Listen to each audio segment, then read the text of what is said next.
এই কবিটা পল্লী কবি জসিমউদ্দিন এই প্রতিবেশীর প্রতি যে সদাচরণ রসুল পাকের হাদিসগুলো তিনি খুব চমৎকারভাবে এই কবিতার মধ্যে ফুটে তুলেছেন। প্রতিবেশীকে দূরে ঠেলে দিও না, প্রতিবেশীর সুখ তোমার সুখ, প্রতিবেশীর দুঃখ তোমার দুঃখ মনে করো, তাহলেই তুমি ঈমানদার। আল্লাহর হাবিব বলেন, ওই মানুষ পরিপূর্ণ মুমিন নয়, পরিপূর্ণ ঈমানদার হতে পারবে না। সাহাবায়ে কেরাম বললেন, ইয়া রাসূলুল্লাহ, কোন মানুষ? আল্লাহর হাবিব বলেন, তুমি নিজে পেট ভরে খেয়েছ, আহার করেছ, কিন্তু তোমার ভাই না খেয়ে ফ্ল্যাটে পড়ে আছে, প্রতিবেশী না খেয়ে আছে, তুমি পেট ভরে খেয়েছ, প্রতিবেশীর খোঁজ খবর নিলে না, তুমি পরিপূর্ণ ঈমানদার হতে পারবে? আল্লাহর হাবিব বলেন, হযরত আবু হুরায়রা হাদিস বর্ণনা করেন। এই হাদিসটা ইমাম মুসলিম বর্ণনা করেছেন, ইমাম বুখারী এনেছেন, আবু দাউদ শরীফে এনেছেন। হযরতে আবু হুরায়রা রাদিয়াল্লাহু তাআলা আনহু হাদিস বর্ণনা করে বলেন, আল্লাহর হাবিবের কাছে একজন সাহাবী এসেছেন, ইয়া রাসূলুল্লাহ, দুইজন নারী, এক নারী আমার প্রতিবেশী নারী, সে খুব নামাজ পড়ে, খুব রোজা রাখে, দুই হাত ভরে আল্লাহর রাস্তায় দান করে, কিন্তু তার জিহ্বা থেকে প্রতিবেশী নিরাপদ নয়, খালি ঝগড়া করে, কষ্ট দেয়, অশ্লীল ভাষায় গালিগালাজ করে, ঠেস মারে, টিটকারি করে। আল্লাহর হাবিব বলেন, সে নামাজ পড়েও জাহান্নামে যাবে। আরেকজন সাহাবী বলেন, ইয়া রাসূলুল্লাহ, আমার এক প্রতিবেশী এত বেশি নামাজ পড়ে না, এত বেশি রোজা রাখে না, এত বেশি দান সদকা করে না, কিন্তু আমার এই প্রতিবেশী মিষ্টি মিষ্টি ভাষায় কথা বলে, তার কথায় কেউ কষ্ট পায় না, খুব ভালো। আল্লাহর হাবিব বলেন, নামাজ কম হলেও সে জান্নাতে যাবে। প্রতিবেশী যেন কষ্ট না পায়, প্রতিবেশী যেন কষ্ট না পায়, প্রতিবেশীর সাথে সুন্দর ব্যবহার করা, এটা ঈমানের কত নাম্বার শাখা? মাশাআল্লাহ, 67 নাম্বার শাখা। প্রতিবেশীর ব্যাপার আপনারা সাবধান থাকবেন, সতর্ক থাকবেন, আপনার কোনো আচরণে আপনার প্রতিবেশী যেন কষ্ট না পায়। 68 নাম্বার হলো অতিথি আপ্যায়ন, মেহমানদারি করা। দেখেন এই কথাগুলো আমাদের ছোট্ট ছোট্ট কথা, এগুলো কিন্তু ঈমানের শাখা। মেহমানদারি করা, এটা কিসের শাখা? মেহমানদারি। নবীজি বলেন, তুমি যদি ভালো করে মেহমানদারি করো, তুমি মেহমানদারি করতে দেরি, আল্লাহর পক্ষ থেকে তোমার ঘরে রহমত বরকত আসতে দেরি হবে না। এক সাহাবী রসুলকে জিজ্ঞেস করেছিলেন, ইয়া রাসূলুল্লাহ, আইয়ুল ইসলাম খায়র, ইসলামের মধ্যে সবচেয়ে উত্তম কোনটা, কোন কাজ উত্তম? নবীজি বলেন, ইতআম উত্তম, মেহমানদারি করা। কি করা? আর সালাম দেওয়া, চেনা অচেনা, পরিচিত অপরিচিত, যাকে দেখবা আসসালামু আলাইকুম। তাহলে ইসলামের মধ্যে সর্বোত্তম কাজ হচ্ছে মেহমানদারি করা। এটা একটা হাদিস, মেহমানদারি করা। ওই আমাদের আব্দুল হান্নান সাহেব, আমাদের মুরব্বী, তিনি কিন্তু খুব মেহমানদারি করে। আমি যেদিন জুমাতে আসছি, ফরজ জুমায় আমারে ফোন দিছে, হুজুর আপনি এখানে যতদিন থাকবেন আমার বাসায় আপনার মেহমানদারি। প্রতি জুমায় আমি মাঝে মাঝে যাই না, মনের মধ্যে ব্যথা পায়, কষ্ট পায়, আবার ফোন দেয়। ওনার ছেলে, ওনার বউ, ওনার সবাই খুব মেহমানদারি করে। এই যে একটা আন্তরিকতার সম্পর্ক, ওনার সাথে আমার কোনো আত্মীয়তার সম্পর্ক, ঘরে গেলে যেন আমি ওনাদের ঘরের জামাই। এই যে আন্তরিকতা, মহব্বত, এটা অনেক বড় কথা। আপনার ঘরে যদি মেহমান আসে, মেহমানকে সর্বোচ্চ মেহমান নেওয়াজি করবেন। এই সর্বোচ্চ মেহমান নেওয়াজি করা, এটা ঈমানের একটা শাখা। এটা আপনার অকল্যাণ হবে না, আপনি গরিব হয়ে যাবেন না। আল্লাহ পাক বলে, যত খাওয়াবা আল্লাহ তোমাকে তত দিবে। কেউ কাউকে খাওয়াইয়া দেউলিয়া হয়ে যাবে না, এটা একটা রিজিকের বিষয়। তুমি মানুষকে খাওয়াইতে থাকো, আল্লাহ তোমাকে বাড়াইয়া দিবে। সুবহানাল্লাহ, সুবহানাল্লাহ। 69 নাম্বার, দোষ গোপন করে রাখা। দোষ গোপন করে রাখা। কারো একটা দোষ দেখেছ, তোমার চোখে সেটা ধরা পড়েছে, আরেকজনকে বলে দিও না, দোষটাকে গোপন করে রেখে দাও। যদি পারো তাকে নসিহত করো, কানে কানে তাকে বুঝাও, কিন্তু আরেক ভাইকে বলে তুমি তার নামে তিলকে তাল করে রস মরিচ মশলা দিয়ে এটাকে আরো বড় করে এখন আমরা আরেকজনকে বলে দিচ্ছি, এতে ওই ভাইটা অপমানিত হচ্ছে, তার ব্যক্তিত্ব নষ্ট হচ্ছে। আল্লাহর হাবিব বলেন, শোনো, তোমাদের আল্লাহ রবের একটা নাম আছে সত্তার। রবের একটা নাম কি? আল্লাহ তো অনেকগুলো নাম, তোর মধ্যে একটা নাম কি? সত্তার। মানে আল্লাহ সত্তারুল অয়ুব, আল্লাহ বন্দার দুষ্টুটি গোপন করে রাখে। এই যে আমরা কত অপরাধ করছি, কত অন্যায় কত করছি, কত গোপনে গোপনে কত পাপের কাজ করছি। আচ্ছা, এগুলো যদি আল্লাহ প্রকাশ করে দিত, যেমন অনলাইনে এখন অনেক পাপ প্রকাশ হয়ে যাচ্ছে, এগুলো জনগণ দেখছে, তার ব্যক্তিত্ব শেষ।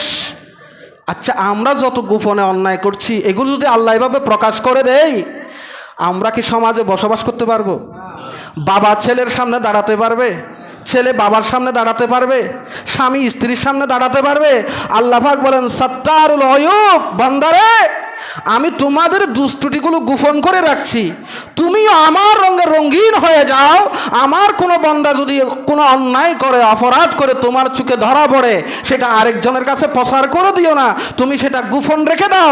কিয়ামতের দিন আমি আল্লাহ তোমার সমস্ত অপরাধগুলো গোপন করে রেখে দেব। সত্তারুল অয়ুব, এটা ঈমানের কত নাম্বার শাখা? 69 নাম্বার শাখা। আমি আপনাদেরকে জিজ্ঞেস করতেছি যেন মনে থাকে এগুলো। 70 নাম্বার শাখা হচ্ছে ধৈর্য ধরা, ধৈর্য, সবর। আমরা সবাই বলি সবুরে মেওয়া ফলে। সবর কি? সবর হচ্ছে ধৈর্য। ধৈর্যটা 3 প্রকার। বলেন, ধৈর্য কয় প্রকার? একটা হলো সাবর আনিল মাসিয়াত, এটা ইমাম আহমদ ইবনে হাম্বল তার বিখ্যাত কিতাবের মধ্যে লেখেন যে সবর হচ্ছে 3 প্রকার। সবর আনিল মাসিয়াত, এটা হলো গুনাহ থেকে ধৈর্য ধারণ করা। আপনার মন চাচ্ছে একটু গান শোনার জন্য, সিনেমা দেখার জন্য, আপনার মন চাচ্ছে একটা অন্যায় কাজে যাওয়ার জন্য, কিন্তু আপনি নিজেকে কন্ট্রোল করেছেন, ধৈর্য ধরেছেন, না এটা করা যাবে না, এটা করলে পরে আমার আল্লাহ নাখুশ হবে। এই জায়গায় ধৈর্য ধরা। নফস আমাদেরকে ভোগ বিলাস, আনন্দ, উচ্ছ্বাস, অপরাধ, পাপাচারিতার দিকে টেনে নিয়ে যাচ্ছে, কিন্তু আপনি নফসকে কন্ট্রোল করে বলছেন না, আমার আল্লাহ তো অসন্তুষ্ট হয়ে যাবে। ওই জায়গা ধৈর্য করা, এটা 1 নম্বর সবর। এটা 1 নম্বর। 2 নম্বর সবর হলো যে ইবাদতে ধৈর্য ধারণ করা, সবর আলা তাআত, ইবাদত করতে ধৈর্য ধরা। নামাজ পড়া এটা কঠিন কাজ। নামাজ পড়া কি কাজ? কঠিন কাজ। এই যে আল্লাহু আকবার বলে আপনি নামাজে দাঁড়িয়ে গেলেন, এরপরে সূরা কেরাত, এটা শেষ করতে আপনার যে অনেক ধৈর্যের বিষয় আছে। কোরআন তেলাওয়াত ধৈর্যের ব্যাপার, ওযু করা এটা ধৈর্যের ব্যাপার, তাহাজ্জুদ নামাজ পড়া এটা ধৈর্যের ব্যাপার, ইবাদতের সময় রোজা রাখা, আপনি এই যে সামনে রোজা আসতেছে, 12 থেকে 13-14 ঘন্টা পর্যন্ত আপনাকে খাওয়া দাওয়া পানীয় থেকে বিরত থাকতে হবে। এটা কত কঠিন একটা কাজ। এই কাজের মধ্যে ধৈর্য ধরা, এটা 2 নম্বর সবর। 3 নম্বর হলো বিপদ আসবে, অসুখ বিসুখ আসবে, দুর্ঘটনা হবে, নানান ধরনের মুসিবতে তুমি পড়তে পারো, ওই মুসিবতের উপরে ধৈর্য ধারণ করা, এটা 3 নম্বর সবর। কয় নাম্বার? আল্লাহ পাক কুরআনুল কারীমে বলেন, وَلَنَبْلُوَنَّكُمْ بِشَيْءٍ مِّنَ الْخَوْفِ وَالْجُوعِ وَنَقْصٍ مِّنَ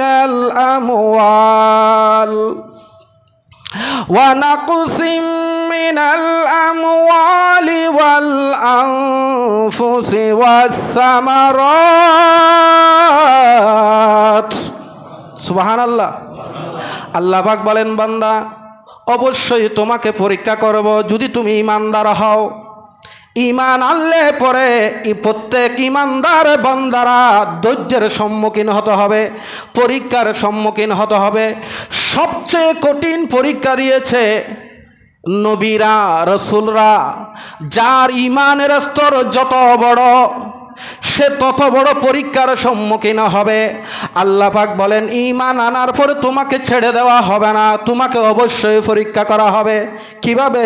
ওয়ালানাবলুওয়ান্নাকুম বিশাইইম মিনাল খাউফ ভয় ভীতি দ্বারা, ওয়াল জু তোমার ক্ষুধা দ্বারা, ওয়ানাকসিম মিনাল আমওয়ালি ওয়াল আনফুসি ওয়াস সামারাত তোমার ব্যবসায় লস হতে পারে, তোমার চাকরি বাকরি চলে যেতে পারে, তোমার ক্ষেত খামারের ফসলের ক্ষতি হতে পারে, রোড অ্যাক্সিডেন্ট হতে পারে, পানিতে ডুবে যেতে পারে, তোমার সন্তান মারা যেতে পারে, তোমার স্ত্রী মারা যেতে পারে, তোমার মেয়ে মারা যেতে পারে, তোমার আপনজনরা চলে যেতে পারে। ও বান্দা তুমি তখন অধৈর্য হয়ে যেও না, বান্দা তুমি সবর করো, ধৈর্য ধরো। আর শুনে রাখো, ইন্নাল্লাহা মা'আস সাবিরিন, আমি আল্লাহ কিন্তু তাদের সাথে থাকি। আমি আল্লাহ ওই বান্দাদের সাথে থাকি যে বান্দারা বিপদে পড়ার পরে ধৈর্য ধরেছে। বলেছে ইন্না লিল্লাহি ওয়া ইন্না ইলাইহি রাজিউন। কি হলো? যাক বাবা চলে যাক, মা চলে যাক, ভাই চলে গেছে, ব্যবসায় লস হয়েছে, চাকরি বাকরি চলে গেছে, ক্ষেত খামারের ক্ষতি হয়েছে, অসুবিধা নাই, আমি তো আমার আল্লাহর পক্ষ থেকে এসেছি, আমি তো আবার আল্লাহর কাছে ফিরে যাব। আল্লাহ পাক বলেন ওয়াবাশশিরিস সাবিরিন, যারা এইভাবে ধৈর্য ধারণ করেছে রাসূল তাদেরকে সুসংবাদ দিন। কি সুসংবাদ? ইন্নাল্লাহা মা'আস সাবিরিন, আমি তাদের সাথে আছি, আমি তাদের সাথে। সালাতুন ইয়া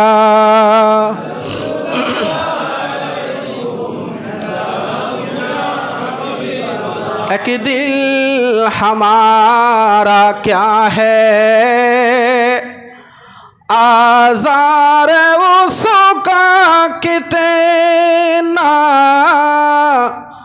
एक दिल हमारा क्या है, आज़ार उसका कितना, तुमने तो चलते फिरते मुर्दे जिला दिए हैं, उनकी महक ने दिल के गुनचे खिला दिए हैं। अल्लाहुम्मा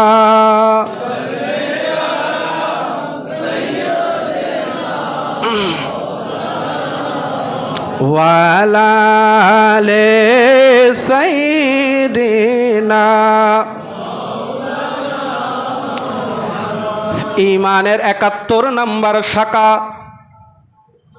আল্লাহ আজকে আমাদেরকে শেষ করার তৌফিক দান করুন। ৭১ নম্বর শাখা হলো ঈমানের ৭১ নম্বর শাখা হলো দুনিয়াদার হওয়া যাবে না। অতিমাত্রায় দুনিয়ার প্রতি আসক্ত হয়ে যেও না। আল্লাহর হাবিব বলেন তোমাদেরকে দুনিয়াতে পাঠানো হয়েছে আল্লাযী খালাকাল মাউতা ওয়াল হায়াতা লিয়াবলুয়াকুম আইয়ুকুম আহসানু আমালা। সুবহানাল্লাহ। ও আমার বান্দারা, তোমাদেরকে দুনিয়াতে পাঠিয়েছি গাড়ি করার জন্য নয়, বাড়ি করার জন্য নয়, mill factory industry crore crore টাকার মালিক হবে, কোটিপতি হবে, বিশাল গাড়ি বাড়ির মালিক হওয়ার জন্য পাঠাই নাই। বান্দা তোমাকে দুনিয়াতে পাঠিয়েছি মুসাফির হিসাবে। মুসাফিরের যতটুকুন প্রয়োজন শুধু ততটুকুন অর্জন করো। তোমার লক্ষ্য, তোমার টার্গেট, তোমার উদ্দেশ্য হবে জান্নাত। তোমার উদ্দেশ্য কি হবে? জান্নাতে যাওয়ার জন্য যা যা লাগে সেগুলো সংগ্রহ করো। মুসাফিরের বেশি কিছু থাকে না। আপনি ঢাকায় যাবেন, ঢাকায় যাওয়ার জন্য আপনার বাড়ি গাড়ি লাগবে না, আপনার অট্টালিকা লাগবে না, বিশাল ধনসম্পদ লাগবে না। ঢাকায় যদি যান একটা ব্যাগ নেবেন, ব্যাগের মধ্যে 5 দিনের সফর, 10 দিনের সফর, যা লাগে শুধু ততটুকুন নেবেন। আমরা দুনিয়াতে এসেছি এটা আবাদুল আবাদ, স্থায়ীভাবে বসবাস করার জন্য নয়। আমরা সবাই এসেছি মুসাফির হিসেবে। কারো বয়স 50, কারো বয়স 70, কারো বয়স 20, কারো বয়স 10। এই বছরের মধ্যে আপনাকে সামানা সংগ্রহ করে কবরের উদ্দেশ্যে রওনা হয়ে যেতে হবে। অতএব বেশি দুনিয়াদার হয়ে যায় না, অতিমাত্রায় দুনিয়াদার হয়ে যায় না। নবীজি বলেন আমার উম্মত শিরিক করবে, এটা আমি বিশ্বাস করি না, আশঙ্কা করি না। আমার উম্মত শিরিক করবে এটা আমি আশঙ্কা করি না, তবে আমি একটা জিনিস আশঙ্কা করি, আমার উম্মত অতি মাত্রায় দুনিয়াদার হয়ে যাবে। কথা বলেন ঠিক কিনা? আমি, আপনি, আমরা সবাই অতিমাত্রায় দুনিয়াদার, যেটা নবী আশঙ্কা করেছেন আজ থেকে ১৫০০ বছর আগে। অতিমাত্রায় দুনিয়াদার, নিজে ছাড়া, ব্যক্তি স্বার্থ ছাড়া আমরা কিছুই বুঝতে পারছি না। যেখানে লাভ সেখানে আমরা, যেখানে নগদ সেখানে আমরা, বাকির খাতায় খালি। আমরা পরকালকে মনে করছি বাকি, আর দুনিয়াকে মনে করছি নগদ। ধোঁকা, এটা প্রতারণা। দুনিয়া হচ্ছে বাকি, আখিরাত হচ্ছে। নিঃশ্বাসটা বন্ধ হোক, দেখবেন অবস্থাটা কি। স্পন্দন বন্ধ হয়ে যাক, নিঃশ্বাস বন্ধ হয়ে যাক, আপনি তখন মনে করবেন আসলে আমি তো এতদিন প্রতারণার মধ্যে ছিলাম, ধোঁকাবাজির মধ্যে ছিলাম। ৭২ নাম্বার ইমানের শাখা। ৭২ নাম্বার ইমানের শাখা হলো যে শোনো, আত্মসম্মানবোধ, ব্যক্তিত্ব, আত্মমর্যাদা, ব্যক্তিত্বের সাথে জীবন যাপন করা, এটা ইমানের ৭২ নাম্বার শাখা। মুমিন বেহায়া হতে পারে না, বেশরম হতে পারে না, ব্যক্তিত্বহীন হতে পারে না। একজন ইমানদার, সে ধনী হোক গরিব হোক, সে ব্যক্তিত্বের সাথে জীবন যাপন করবে। সুবহানাল্লাহ। আমরা প্রত্যেকেই এখানে আছি, প্রত্যেকে আপন আপন জায়গায় মর্যাদামণ্ডিত, সম্মানিত। যে যে জায়গায় আছি, আমরা একজন আরেকজনকে সম্মান করব, একজন আরেকজনকে তাজিম করব, এবং আমি নিজে ব্যক্তিত্বের সাথে চলাফেরা করব। ব্যক্তিত্ব বিলিয়ে দিলে আর কিছুই নেই আপনার কাছে। ইমানদারের একটা সম্পদ আছে, সেটা হলো ব্যক্তিত্ব, আত্মমর্যাদা, আত্মসম্মানবোধ। এটা ইমানের কত নাম্বার শাখা? 72, ৭২ নাম্বার শাখা। এরপরে ৭৩ নাম্বার শাখা হলো অপ্রয়োজনীয় কথাবার্তা না বলা। যতটুকুন প্রয়োজন ততটুকুন কথা বলো, জিহ্বাকে কন্ট্রোল করো। শোনো, এটা যদি কন্ট্রোল করতে পারো, নবীজি বলেন দুইটা, একটা হলো গোপন স্থান, আরেকটা হলো জিহ্বা। এই দুইটাকে যদি কন্ট্রোল করতে পারো, আমি রসুল তোমার জন্য জান্নাতের জিম্মাদার হয়ে গেলাম। আল্লাহ পাক সূরা মুমিনুনের মধ্যে বলেন, ওয়াল্লাযীনা হুম আনিল লাগবি মুরিদুন। আল্লাহ পাক বলেন, মুমিন বান্দা, ইমানদার বান্দা, সে অপ্রয়োজনীয় কথা বলবে না, আড্ডা সাড্ডা করবে না, অতিরিক্ত সময় নষ্ট করবে না। তার জীবনের প্রতিটি মিনিট তার কাছে অনেক দামি। আমার ইমানদার বান্দারা সময় নষ্ট করবে না। ওয়াল্লাযীনা হুম আনিল লাগবি মুরিদুন। ৭৪ নাম্বার শাখা হলো দান করা, সদকা করা। আল্লাহর রাস্তায় কি করা? দান করা, সদকা করা। নবীজি বলেন, আস-সাদকাতু তারাদ্দুল বালা ওয়া তুজিদুল উমুর। বান্দা, ও আমার উম্মত, তুমি কি বালা মুসিবত দূর করতে চাও? বালা মুসিবত আছে না? আল্লাহ পাক তো নিজেই বলছেন, আমি তোমাকে মুসিবত দিব, পরীক্ষা করব। তো এই মুসিবত থেকে যদি বাঁচতে চাও, আস-সাদকাতু তারাদ্দুল বালা ওয়া তুজিদুল উমুর, তোমার সাধ্য মোতাবেক আল্লাহর রাস্তায় দান করো। আল্লাহর রাস্তায় কি করো? আমাদের এই মসজিদে আনুমানিক প্রায় তো ১৫০০ মুসল্লি হবে, উপরে নিচে ডানে বামে সব কিছু মিলে। আমি আপনাদেরকে একটা কথা ঘোষণা দিয়েছিলাম যে ভাই, ২০টি করে টাকা প্রত্যেকে যদি দিই, কমপক্ষে, অনেক ভাই আছে ১০০ টাকাও দেয়, ৫০ টাকাও দিচ্ছে, ২০০ টাকাও দিচ্ছে, কমপক্ষে ২০টি করে টাকা যদি আমরা আল্লাহর এই দান বাক্সতে ফেলি, অনেকগুলো টাকা না? কিন্তু আমাদের টাকা উঠতেছে বোধহয়, আমাদের কেশিয়ার সাহেব পিছনে আছে, শাহিন আলম ভাই, কত ওঠে ভাই? ৫,০০০ থেকে কম। কেন এরকম হবে? এটা তো হওয়ার কথা না। আমরা যদি প্রত্যেকেই দিই ২০টা করে টাকা, এটা সদকায়ে জারিয়া অ্যাকাউন্ট। আপনি সদকায়ে জারিয়ার একটা অ্যাকাউন্ট খুলে নেন। এই সদকায়ে জারিয়ার অ্যাকাউন্ট আপনার দুনিয়া এবং আখিরাত উভয় জগতে কাজ দিবে। দুনিয়াতে কাজ কি দিবে? আপনাকে বলা মুসিবত থেকে হেফাজত করে দিবে। ডাক্তারের কাছে কত লাখ লাখ টাকা বিল আমরা দিচ্ছি, হাজার হাজার টাকা আমরা ডাক্তারকে দিয়ে আসতেছি, অ্যাডভোকেটকে দিয়ে আসতেছি, পথে ঘাটে দিয়ে আসছি, কিন্তু মসজিদে আসলে আমার পকেটে আর টাকা নাই। ওই ১ টাকা ২ টাকা, আরে ১ টাকা ২ টাকা তো এখন ফকিরকেও দেয় না। ১ টাকা ২ টাকা এখন ফকিরকে দেয়? তা আপনি যে আল্লাহর দান বাক্সে 2 টাকা 1 টাকা দিচ্ছেন, আপনি কাকে দিচ্ছেন? রসুল বলে, যখন তুমি আল্লাহর রাস্তায় দান করো, সেটা তুমি আল্লাহর রাস্তায় সে দান বাক্স দাও নাই, আল্লাহ নিজের কুদরতি হাতে তোমার দান গ্রহণ করে। আরো জোরে বলুন না। আপনি দান বাক্সে দিচ্ছেন না, কাকে দিচ্ছেন? তো যে আল্লাহ আপনাকে কোটি কোটি টাকার মালিক, লাখ লাখ টাকার বাড়ির মালিক বানিয়ে দিয়েছেন, দোকানের মালিক বানিয়েছেন, যে যেটাতে আছেন আলহামদুলিল্লাহ, ওখান থেকে প্রতি জুমায় 20টা টাকা আমরা দিতে পারি না? বলে ইনশাআল্লাহ। আপনি একদম নিয়ত করে খুলে ফেলেন যে আমি 20 টাকা এটা সদকায়ে জারিয়ার অ্যাকাউন্ট করলাম। আপনি ডিপিএস এর টাকা যেটা ব্যাংকে ডিপিএস করেছেন, মাসে মাসে মিস যাচ্ছে, এটা প্রতি মাসের টাকা তো প্রতি মাসে আদায় করছেন। এটা আপনি নাও খেতে পারেন, ডিপিএস শেষ সমাপ্তি হওয়ার আগেই আপনি মারা যেতে পারেন, আপনার ছেলে মেয়েরা খাবে এগুলা। কিন্তু এই ডিপিএস আপনি চালু করে গেলেন, এটা সাথে যাবে। সুবহানাল্লাহ। নিঃশ্বাস বন্ধ হওয়ার সাথে সাথে এই ডিপিএসটা চালু হয়ে যাবে। আল্লাহ পাক তৌফিক দান করুন। এরপরে 75 নম্বর শাখা, ছোটদেরকে ভালোবাসা, ছোটদেরকে আদর করা, স্নেহ করা, মহব্বত করা। নবীজি ছোটদেরকে কি ভালোবাসতেন! দেখা হওয়া মাত্রই বাচ্চারা সালাম দেওয়ার আগে নবী সালাম দিতেন। এমনি তো নবীকে কেউ আগে সালাম দেওয়ার, নবীজি সবার আগে সালাম দিতেন। সুবহানাল্লাহ। বাচ্চাদেরকে দেখলে জড়ায়া ধরতেন, চুমা খেতেন। ইমাম হাসান এবং হুসাইনের দৃশ্য আপনাদের সামনে কি বয়ান দেব।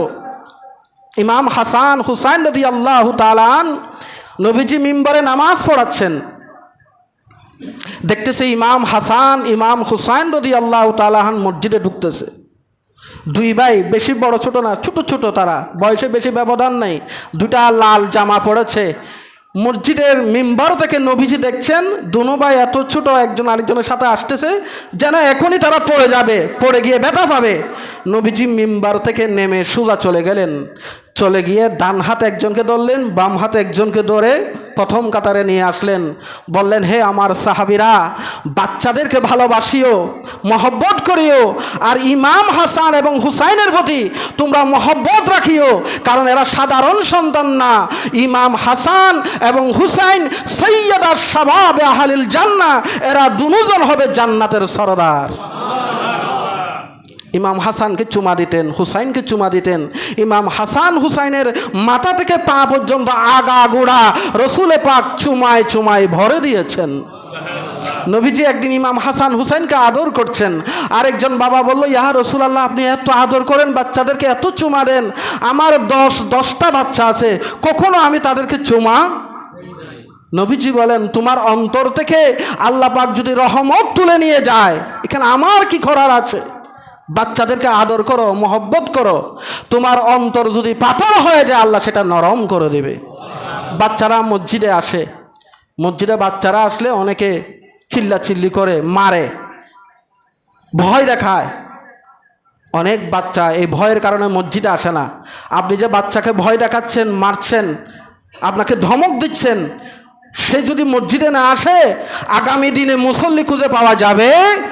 আজকে আপনারাই মুসল্লি, আগামী দিনে ওই বাচ্চারাই আপনার এই মসজিদের মুসল্লি হবে। কথা বলেন ঠিক কিনা? বাচ্চার কাজেই তো সে দুষ্টমি করবে। এক পাশে বসান, পিছনে বসে যান, বাচ্চাকে নিয়ে হাতে ধরে নিয়ে আসেন, বাচ্চাদেরকে আদর করেন। আল্লাহর হাবিব বলেন, মাল্লাম ইয়ারহাম সাগীরানা ওয়া ইয়ারিফ হাকা কাবীরানা ফালাইসা মিন্না। ঈমানের 75 নম্বর শাখা হলো ছোটদেরকে ভালোবাসা, আদর করা, স্নেহ করা, ছোটদের কথা শোনা, আর বড়দেরকে সম্মান করা, বড়দেরকে শ্রদ্ধা করা, বড়দের প্রতি আদব দেখানো, বড়দেরকে সালাম দেওয়া, বড়রা যা বলে তার শোনা। এটা হলো ঈমানের 75 নম্বর শাখা। ছোটদেরকে আদর করো, বড়দেরকে, দাড়ি পেকে গেছে, সাদা হয়ে গেছে, মুরব্বী মানুষ, রাস্তা দিয়ে যাচ্ছে, আগে আগে যেও না, পিছনে পিছনে যাও। মুরব্বীর সামনে সুন্দর করে বসো, মুরব্বীর কথা শোনো। এখন তো মুরব্বীটা একটা গালির মতন হয়ে গেছে। মুরব্বী মুরব্বী হু হু একটা শব্দ ফেসবুকে আবিষ্কার হওয়ার পর এখন মুরব্বী বলতেও ভয় লাগে। কি এক বাজে অবস্থা তৈরি হয়ে গেছে সমাজে। অথচ আমার আল্লাহ বলেন, মুরব্বী যখন আমার কাছে হাত বাড়ায়, কোনো দাড়ি পাকনা মুরব্বী যখন আমি আল্লাহর কাছে হাত বাড়াই, তখন আমি আল্লাহর কাছেও লজ্জাবোধ করি ওই মুরব্বীকে ফেরত দিতে। সুবহানাল্লাহ। তাদের কত সম্মান, তাদের কত মর্যাদা। ৭৬ নাম্বার হলো ঝগড়া মিটাই দেওয়া। আমরা শেষের দিকে চলে যাচ্ছি। ৭৬ নাম্বার হলো 2 গ্রুপে ঝগড়া লেগেছে, তুমি তৃতীয় গ্রুপ, 3 নাম্বার ব্যক্তি, 2 ভাইয়ের মধ্যে কি করে দাও? ঝগড়া মিটাইয়া দাও। নবীজি বলেন প্রয়োজনে ছোটোখাটো এখানে তুমি কৌশলের আশ্রয় নিতে পারো। 3 জায়গায় রসুলকে মিথ্যাকে জায়েজ করে দিয়েছেন। বলেন কয় জায়গায়? জোরে বলেন কয় জায়গায়? এক জায়গা হলো স্বামী স্ত্রীর সামনে মার্কেট থেকে 10,000 টাকার শাড়ি 5,000 টাকা দিয়ে নিয়ে আসছে, বউ সন্তুষ্ট হবে না। 5,000 টাকা বললে এটাকে তুমি 10,000 টাকা বলতে পারবা। কাকে সন্তুষ্ট করার জন্য? নিজের স্ত্রী যেন সন্তুষ্ট থাকে। এরপরে যুদ্ধের ময়দানে যুদ্ধের কৌশল করতে গিয়ে তুমি সেখানে আশ্রয় নিতে পারবা। 3 নাম্বার 2 ভাইয়ে ঝগড়া লেগেছে, 2 দোকানদার ঝগড়া লেগেছে, 2 প্রতিবেশী ঝগড়া লেগেছে, 2 ভাইয়ে ঝগড়া লেগেছে। তুমি চাচা, তুমি জ্যাঠা বা তুমি বড় ভাই, তুমি 2 ভাইয়ের মধ্যে একটু কৌশল কথা বলে তাদের 2 ভাইয়ের মধ্যে তুমি ঝগড়াটা মিঠাইয়া দাও। সুবহানাল্লাহ, সুবহানাল্লাহ। এরপরে ৭৭ নাম্বার হলো ইমানের শাখা হলো নিজের জন্য যা পছন্দ করবে তা আরেকজনের জন্য তুমি পছন্দ করিও। তুমি যেটা নিজের জন্য পছন্দ করবা সেটা তোমার ভাইয়ের জন্য পছন্দ করবা। নবীজি বলেন সে পরিপূর্ণ মুমিন হতে পারবে না যে নিজের জন্য 16 আনা আরেকজনের জন্য 4 আনা এ পরিপূর্ণ ইমানদার। একটা ছোট্ট উদাহরণ দিই। আপনি বাথরুমে গেলেন, আপনার পছন্দ হলো একটা তকতকে ঝকঝকে একটা বাথরুম, ঠিক না? কোনো ময়লা থাকতে পারবে না, এটা আমাদের সবার চাওয়া। আপনি তকতকে ঝকঝকে একটা বাথরুমে গেলেন, গোসলখানায় গেলেন, অজুখানায় গেলেন, সুন্দর করে অজু করে আসলেন, বাথরুম থেকে বাথরুম সেরে আসলেন, কিন্তু আসার সময় আপনি ময়লা করে আসলেন, পানি দেন। গেলেন তকতকে ঝকঝকে একটা বাথরুমে, কিন্তু আপনি 1 বদনা পানি আপনি সেখানে পরিষ্কার করে আসেন নাই। এটা আপনি নিজের জন্য 16 আনা আরেক ভাইয়ের জন্য 4 আনা, এটা ইমানদারি, এটা পরিপূর্ণ ইমানদারি নয়। ছোট্ট একটা উদাহরণ দিয়ে বুঝাইলাম। এটা প্রত্যেকেই আপন আপন ক্ষেত্রে যে নিজের জন্য যেটা পছন্দ সেটা আরেক ভাইয়ের জন্য পছন্দ করতে হবে। বাবারা কয়টা বললাম? 70। আল-ঈমানু বিদুন وسبعون عبد وستون شعبة فأفضلها قول لا إله إلا الله وأدناها إماتة الأذى عن الطريق والحياء شعبة من الإيمان। ইমাম আবু হুরায়রা, হযরত আবু হুরায়রা বলেন ইমানের শাখা হলো 60 থেকে 70। আমি আরেকটা হাদিস বলেছিলাম ইমানের শাখা হলো 60 থেকে 70। আল্লামা ইমাম বাইহাকি শুআবুল ঈমানের মধ্যে সমস্ত হাদিসগুলোকে একত্র করে কোরআন হাদিস থেকে খুঁজে খুঁজে বের করে তিনি বলেন ইমানের শাখা হলো 77। কয়টা? এখানে আলেমদের ইজমা হয়ে গেছে ইমানের শাখা হলো 77। আর ইমানের 1 নম্বর শাখা হলো লা ইলাহা। তো সবাই একই সুরে একই আওয়াজে লা ইলাহা ইল্লাল্লাহ, লা ইলাহা ইল্লাল্লাহ, লা ইলাহা ইল্লাল্লাহ, লা ইলাহা ইল্লাল্লাহ, লা ইলাহা। আল্লাহর হাবিব বলেন ইমানের 1 নম্বর শাখা হলো লা ইলাহা ইল্লাল্লাহ, there is no god but Allah, আল্লাহ ছাড়া কোনো মাবুদ, এইটা ঘোষণা দেওয়া। আর ইমানের একেবারে দ্বিতীয়টি একেবারে সর্বনিম্ন স্তর হলো যে রাস্তা থেকে কষ্টদায়ক বস্তু সরিয়ে দেওয়া, চলার পথে যত কষ্টদায়ক বস্তু আছে সেটা সরিয়ে দেওয়া। আর মনে রেখো ওয়াল হায়াউ শুবাতু মিনাল ঈমান, লজ্জা শরম হলো ঈমানের শাখা। আমার বাবারা ভাইয়েরা 5 পর্ব ব্যাপী ঈমানের শাখাগুলো শেষ করে দিলাম। এখন আমাদের আমলের ফালা। কিসের পালা? আমার বাবারা ভাইরা এখন জ্ঞান অর্জন করেছেন, এলম অর্জন করেছেন। আমি আপনাদের সামনে বিস্তারিত বলে দিয়েছি। আল্লাহ তুমি আমাদেরকে আমল করার তৌফিক দান করো। একটু সবাই বলেন আমিন। আল্লাহ আমাদেরকে মনে রাখার তৌফিক দান করো। আল্লাহ আমাদের মেমোরি পরিষ্কার করে দাও। আল্লাহ আমাদের আমলের জন্য সহজ করে দাও। ওয়া আখিরু দাওয়ানা আনিল হামদুলিল্লাহি রাব্বিল আলামিন। আগামী জুমায় শবে মেরাজ নিয়ে আলোচনা।